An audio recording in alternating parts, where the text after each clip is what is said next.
এখন ট্রেন্ডে যে রোজ ফ্লাওয়ারটা চলছে সেটাই একবার ট্রাই করে দেখার জন্য আমি নিয়ে নিয়েছি। দেখো টিস্যু, কাঁচি, স্কেচ পেন আর একটা ডিবে।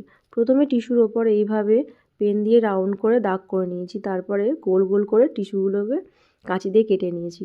কেটে নেওয়ার পরে টিস্যুর চারি সাইডে স্কেচ দিয়ে এইভাবে কালার করে নিয়েছি। তোমরা চাইলে কিন্তু অ্যাক্রিলিক কালারের সাথে জল মিশিয়ে টিস্যুগুলো এইভাবে কালার করে নিতে পারো, তাতে বেশি ভালো হবে। আমি এখানে সাদা ছাড়া বাকি 3টে কালারের টিস্যু বানিয়ে নিয়েছি, তোমরা চাইলে আরও অন্যান্য কালারও বানাতে পারো।